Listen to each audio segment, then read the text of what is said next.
السلام علیکم۔ دیسی پولٹری میں خوش آمدید۔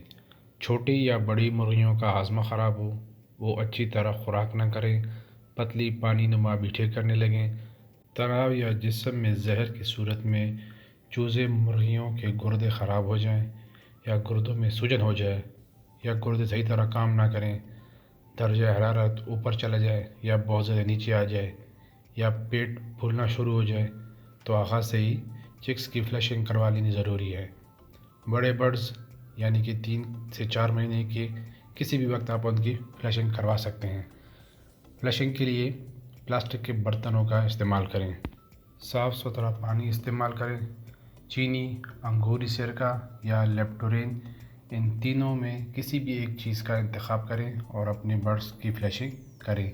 چینی یا گڑ استعمال کرتے ہیں تو چینی گڑ کا 5% محلول تیار کریں، یعنی کہ 1 لیٹر پانی میں 50 گرام چینی یا گڑ مکس کریں۔ 3 لیٹر پانی ہو تو آپ 150 گرام چینی یا گڑ کر کے متاثرہ برڈ کو دیں۔ پانی اتنا ہونا چاہیے کہ 4 سے 5 یا 6 گھنٹوں تک چلے۔ اگر برڈ زیادہ ہیں تو 100 لیٹر پانی میں 5 kg چینی مکس کریں اور پانی کو اچھی طرح مکس کر کے اپنے برڈز کو دیں۔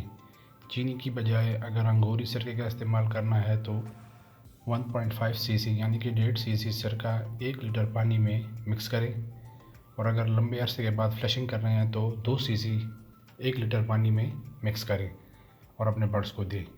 اور اگر آپ نے ویٹنری شاپ والا نسخہ آزمانا ہے تو لیپٹورین پلس آپ کے پاس تیسرا آپشن ہے۔ لیپٹورین پلس آپ کو 1200 سے 1300 پر kg مل جاتا ہے۔ 1 گرام 1 لیٹر پانی میں مکس کریں اور اپنے برڈز کو دیں۔ یہ کڈنی فلیشر ہے جو کہ وٹامنز، نمکیات، منرل اور امینو ایسڈ کا مرکب ہے۔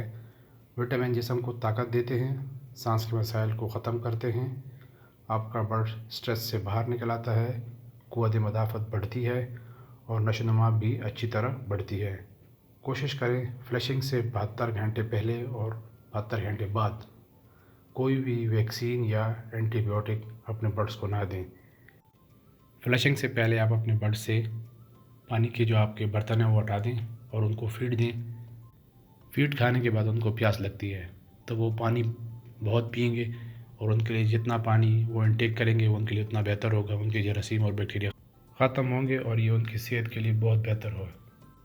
کوشش کریں کہ سال میں کم سے کم 3 سے 4 بار 5 بار اپنے برڈز کی فلشنگ کریں۔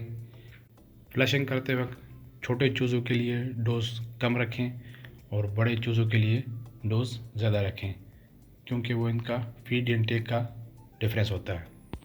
امید ہے آپ کو ویڈیو پسند آئی ہوگی۔ ویڈیو پسند آئی ہو تو پلیز لائک اینڈ سبسکرائب کریں۔ اپنی دعاؤں میں ہمیں یاد رکھیں۔ تب تک کے لیے اللہ حافظ، والسلام۔